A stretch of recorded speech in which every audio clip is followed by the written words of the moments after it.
Hey, what's up? This is Jay Bat, and today I'm doing a review for Batman vs. Predator, issue 3 of 3. Now, this one was released in January of 1992, and like the previous one, it was released in the previous one was released in that was released in January of '92, but this one, 303, was released in February of '92.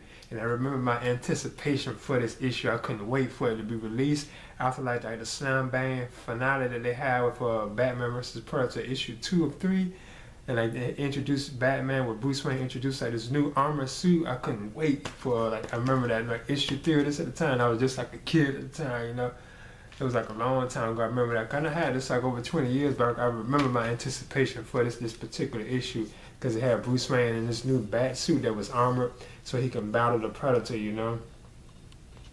So yeah, this will be my review for this, and this is Batman vs. Predator issue 3 of 3, and this is the final issue of the 3-part series of crossover tale, you know, between Batman and the Predator. Alright. Hey, this is Jay Bat, and I'm doing a review for Batman vs. Predator, issue 3 of 3. And this was released in February of 1992. Now, I remember my anticipation for this final issue of the 3-part series.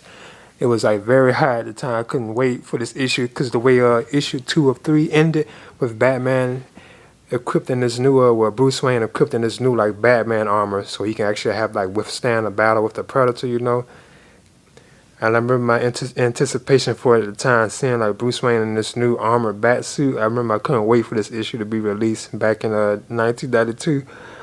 I remember my anticipation for it. But this issue is like, it's all like straight up action, like fighting between Batman and Predator throughout the whole tale. That's mostly all like that it was about, like straight up non-stop hardcore action, you know. And it concludes with like Batman somehow luring the Predator all the way even to like the Batcave, because the Predator jumps on his Batmobile, you know, and they go all the way to the Batcave, like fighting and stuff like that, you know, and eventually into like the forest and stuff, you know. But I'm not gonna spoil it for people who probably never read it. But yeah, this is like the final issue of the 3-part Batman vs. Predator, you know, series or whatever. And the same like creators, like the writers and the artists, like they return for this final issue that did like the previous 2 issues. So the artwork is still pretty good in it, you know. But this time it's not really that much storytelling in it, you know, because it's like a lot of like scripted like fight scenes, you know. So they don't really say anything that much or whatever. So yeah, I thought this is pretty good, and like I say, my anticipation for the time was very high. You know, I'll never forget that. So this is J Bat. All right.